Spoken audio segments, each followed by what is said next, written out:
Hello everyone, this is James Pendergrass and I will be discussing the Wells Fargo scandal and how certain business strategies by upper management can put employees in a position to act unethically and how this judgment affected the business community. Parts of Chapter 6 discuss the importance of ethical leadership and how top management sets the bar for the entire company.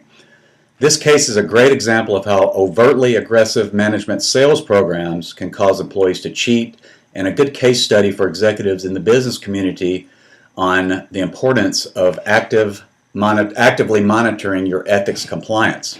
After an LA Times article broke the story on September 8, 2015, Wells Fargo announced it's paying a $185 million fine in fines to the Los Angeles City and federal regulators to settle allegations that its employees created fake bank accounts to customers, as well as credit cards and auto loans. Since then, there's been civil lawsuits and firings, not to mention the damage to their reputation and the damage to their customers' credit rating. Wells Fargo used a tactic known as cross-selling as part of their business strategy.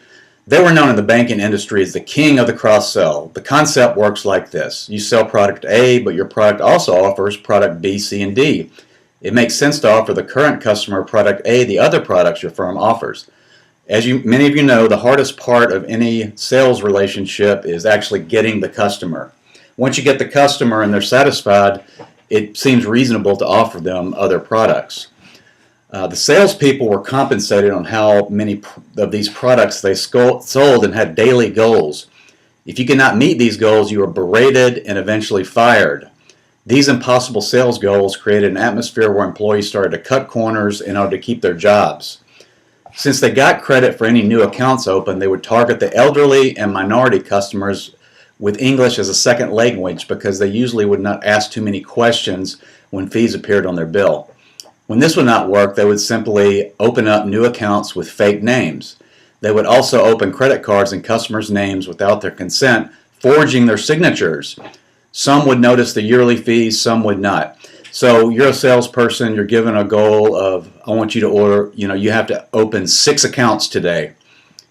You're at the bank and nobody's coming in. What do? If you don't open 6, you get fired. You're making $15 an hour. So it kind of forces them to use out-of-the-box unethical strategies. Wells Fargo contends they did have programs in place and even did a 2-day workshop in 2014 that explicitly told employees not to open new accounts or use predatory tactics to hit their sales goals. However, there was zero oversight, and it seems likely that upper management knew what was going on. LA Times broke the story after receiving complaints of overdraft fees and customers receiving credit cards they did not order. At last count, Wells Fargo staffers opened more than 2 million deposit accounts and nearly 600,000 credit card accounts for customers who never asked for them or signed papers authorizing them. The Officer Controller of Currency, which is Wells Fargo regulator, decided that the bank had failed to develop an effective oversight system to detect and prevent such sales practices and ordered the company to pay a $35 million civil penalty. The City and County of Los Angeles will be paid $50 million, while the Consumer Finance Protection Board is to be paid $100 million. $185 million fine for a bank that has a market cap of $236 billion. It would be like somebody made $100,000 a year and they pay a $100 fine. Slap on the wrist, to say the least. In all, 5,300 employees lost their jobs because of the scandal. Mostly these were low-level employees. These weren't VPs and up. The CEO tried to stay on board, but was eventually forced out with a $133 million retirement package, of which Wells has already taken back $28 million. Wells Fargo supposedly made sweeping changes in the wake of the scandal, including overhauling its executive lineup, replacing key members of the bank, revamping its internal controls of risk management, and emphasizing to its branch workers that it wants them to focus on customer sales. So they did away with the sales incentive. Focusing on customer sales, I don't really know how they're going to quantify that. However, last week was more bad news for Wells. I saw this 4 days ago. They were actually opening up unauthorized accounts for auto loans, and they were putting collision protection insurance in these auto loans that the customers didn't need because they were already covered by their private insurance. So they're still doing shady practices.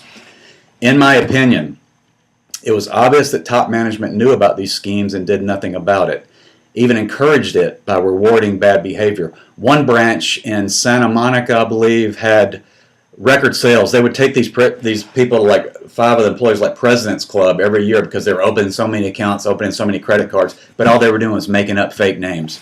And you see this, and you're not one of the people that are being successful, and you're playing by the rules. It kind of forces you into keeping up with the Joneses. A company can put in place all the ethics classes and ethics call lines and online compliance programs, I've done many, that they want. But if they don't monitor the practice, it's all for naught. I think this is a good case for others, especially compliance programs and human resources departments, that you must monitor after you put these programs in place, as well as if you're using unrealistic sales goals and putting too much pressure on your employees, you invite unethical behavior. Just like Chapter 6 says, it always starts with the top down. You got to have a good company ethical culture at the top in order for your employees to act ethically, and you got to have programs in place that actually promote ethical behavior. Thank you.